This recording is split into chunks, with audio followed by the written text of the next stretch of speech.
Kiai NU itu keulamaannya jelas, tetapi nggak ada orang yang saya kiai, nggak ada. Maka Gus Dur sampai meninggal aja masih disebut Gus Dur karena tidak tega mengaku kiai.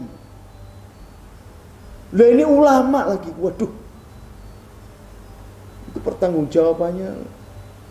Si Khalid bahasa lama, tradisi ziarah kubur jelang puasa Ramadan seperti ini adalah salah.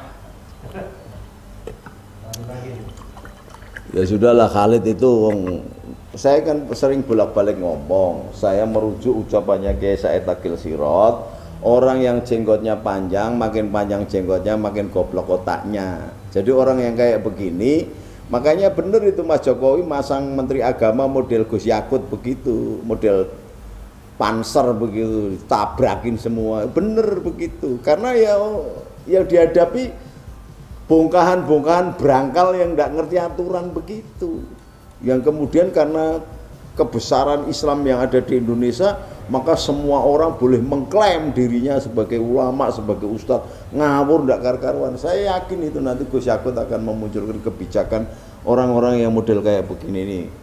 Atau sekurang-kurangnya Mas Jokowi sebagai presiden harus mulai jewer Menteri Penerangan atau Menteri Menkominfo itu. Jadi supaya tidak sembarangan orang mengeluarkan medsos-medsos yang sakarpe dewe. Mulai diteliti kembali itu TV-TV swasta miliknya Wahabi, PKS, HTI, FPI, PKI Arab itu mulai diteliti lagi.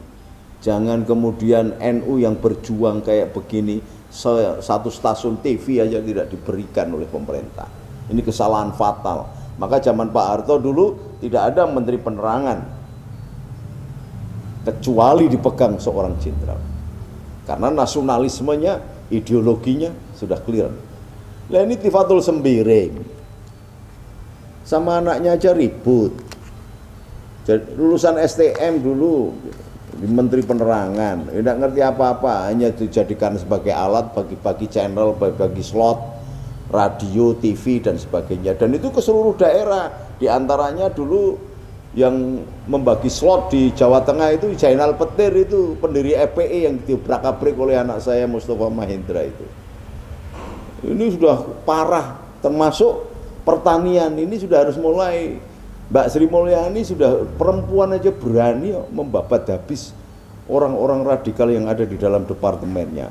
Ini yang laki-laki menterinya melempem semua, gandul kepopulerannya Mas Jokowi, Sri Mulyani sama Mas Basuki. Yang lain mana? Harus tas, harus bergerak cepat. Ini waktu semakin mepet. Di sisa akhir ini saya kepingin melihat Mas Jokowi sudah demikian gigih mempelopori dalam kondisi pandemi yang sangat luar biasa, melumpuhkan semua ekonomi rakyat di belahan dunia manapun. Tetapi Mas Jokowi dengan cerdik dia naik motor besar, kemudian mengadakan, meresmikan, menyelenggarakan motor GP. Itu cerdas itu. Lalu semua tiba-tiba Omikronnya hilang semuanya. Saya dulu sering ditanya, kemarin juga masih ditanya, Bah, bagaimana dengan Omikron? Alah, kalau di Jawa itu Pak Dekron ya banyak, Mbah Kron banyak, Lek Kron banyak, Bulek Kron banyak, apalagi cuma Om aja. Ini ada yang baru lagi nih, Abang. Dari Pak Markimus Densus apa? Oh. Nah, ini ada infonya. Densus 88 tangkap 6 orang terlibat media ISIS yang dikendalikan dari Suriah. Kayak tadi itu, Abang. Mungkin ini media YouTube atau media sosial, mungkin harus ada cyber yang... Sudahlah, saya tahu persis kapasitasnya Irjen Inspektorat Jenderal Dr. Martinus Hukom MSI SIK itu. Dia sahabat, teman, bahkan boleh dibilang adik saya. Dia orang yang hebat. Dan harusnya Mabes Polri itu memberikan honors, kehormatan. Densus 88 ini dipegang oleh seorang berpangkat komjen. Karena apa? Tanpa Densus, negeri ini sudah porak-poranda dan karuan. Karena apa? Karena kecerdasan dari Martinus, seorang Martinus hukumlah, sehingga mampu membedakan, menangkap teroris, tidak menyertakan agama. Karena memang setiap agama memiliki teroris-teroris. Setiap agama ada kelompok radikal-radikal. Contoh, kalau di Islam banyak yang semula berpikiran radikal, lalu kemudian intoleran, kemudian menjadi teroris. Itu muncul dari kelompok-kelompok FPI, HTI, PKS, Wahabi. Kalau di Buddha namanya Nichiren Shosho, yang dulu pernah menyebar gas beracun di kereta bawah tanah di Jepang. Kalau di Hindu sudah muncul yang namanya Sampradaya dan Hare Krishna, mensubstitut Hindu tetapi gerakannya lebih seperti mereka. Kalau di Kristen juga ada yang namanya gereja-gereja karismatik. Jadi ini adalah skenario global, memang membagi dunia ini semakin kecil, semakin berpecah belah. Kalau sudah berpecah belah, maka akan sangat gampang didikte. Jadi saya minta di akhir-akhir ini Mas Jokowi mulai menertibkan dunia sosmed. Kalau Menteri Penerangannya atau Kominfo-nya tidak mampu, karena apa? Di dalam kabinet atau Kementerian Kominfo itu banyak radikalis-radikalis yang duduk di posisi-posisi eselon 1 sampai eselon 2 sampai eselon 3. Harus dibabat bersih. Kalau KPK aja bisa mengadakan screening begitu, kenapa di penerangan tidak? Kenapa? Karena wajah, nasib, kehormatan bangsa ini justru di Departemen Penerangan. Bagaimana seorang yang memiliki usaha pabrik roti, lalu yang jual menjelek-jelekkan rotinya sendiri, ya nggak mungkin laku, apalagi memiliki daya saing dengan produk lain di dunia internasional, nggak mungkin. Maka Allah sendiri memberikan nama utusannya disebut Nabi, namanya dari kata an-naba, pembawa berita. Lah ini nabinya orang Indonesia yang dikuasai oleh Menkominfo ini, Menkominfonya ini cetok apa enggak? Bisa apa enggak membersihkan? Apa hanya sebagai alat bargaining yang namanya demokrasi abu-abu atau demokrasi pelangi? Karena hanya sekedar utang budi, kemarin ikut memenangkan Mas Jokowi lalu dapat jatah menteri. Nah, kalau cuma begitu, nasib bangsa ini dipertaruhkan dong. Mas Jokowi, saya mohon agak tegas ini.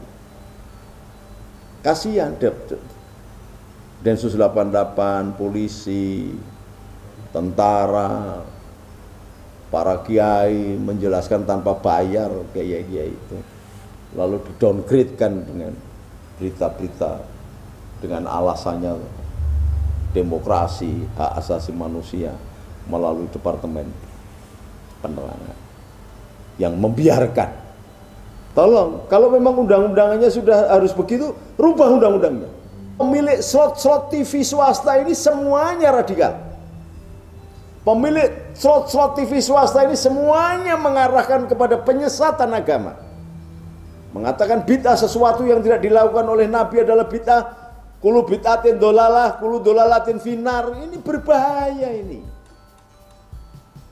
Kemudian tampilan sosok bangsa Indonesianya tidak nampak sama sekali. Sudah jidatnya kosong-kosong, jenggotnya begitu. Apa ada tokoh Indonesia yang begitu? Tokoh Indonesia penuh dengan keramahan kok. Lalu memamerkan jidatnya kosong sebagai bentuk min asari sujud atau bekasnya sujud dengan bentuk gosong. Bukan. Min asari sujud itu merujuk arah marjeknya kepada ara'aital ladzi yukadibu biddin. Fadzalikal ladzi yad'ul yatim wa la yakhudu ala tu'amil miskin. Fawailul lil musallin. Duh. Bukan jidat ngapal, Mas. Kalau jidat ngapal sebagai ahli sujud, maka munyuk-munyuk itu yang bokongnya ngapal apa boleh itu munyuk disebut ahli dzikir? Karena sering duduk. Tidak sesemplicit itu.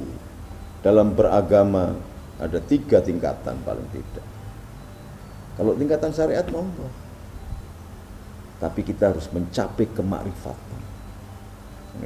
Intisari, tidak hanya sekedar manusia biasa, tetapi Rasulullah dihadirkan untuk menjadikan kita sebagai insan kamil.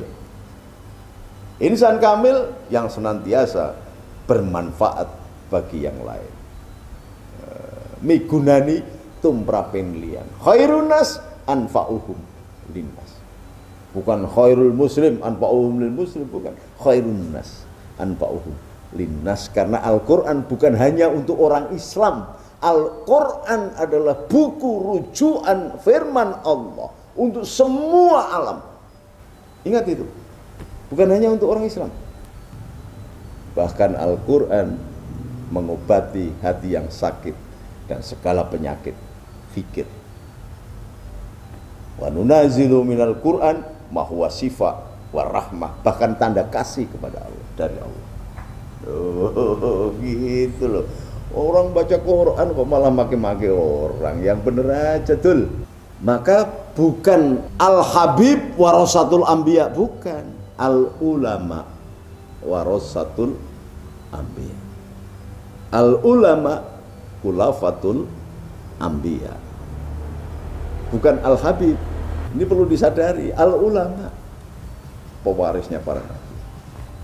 Jadi berbicara soal apapun, mari pakai spektrum, wadah, kemasan Nuswantara.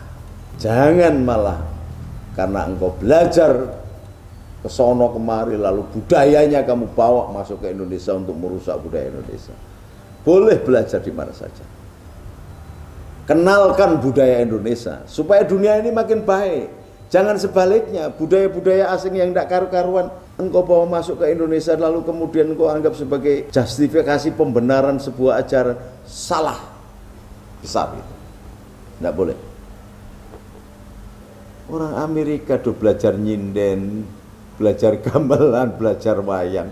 Ini orang-orang Arab yang budayanya cuma naik onto aja kok, mengharamkan wayang, mengharamkan apa. Pernah membuat budaya apa orang-orang Arab ini sampai sekarang ini? Apa hasil karyanya yang bisa dimanfaatkan oleh umat yang lain? Kalau saja tidak ada Ka'bah, kalau saja tidak ada makam Nabi, tidak ada orang datang ke Ka'bah, ke Mekah dan ke Madinah. Ingat itu.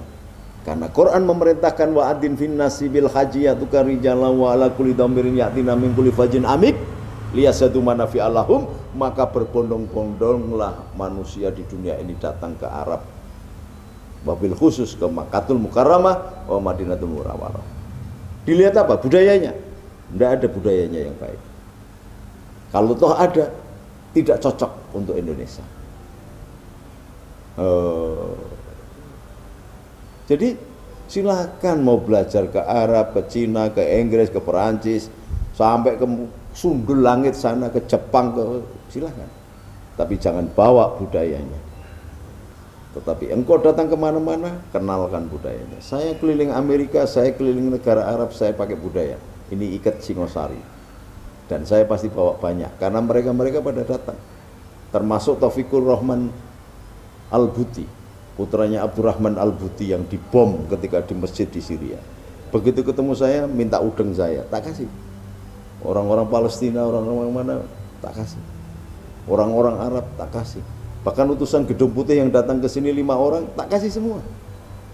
Itu harusnya kemampuan, kehebatan, keunggulan komparatif seorang Indonesia, seorang bangsa Nusantara ditularkan ke bangsa yang lain. Bukan kita menjadi minder wardah, kemudian meniru-meniru orang lain menjadi bangsa imitasi.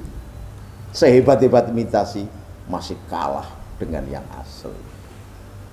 Sampai ketemu lagi. Assalamualaikum warahmatullahi wabarakatuh.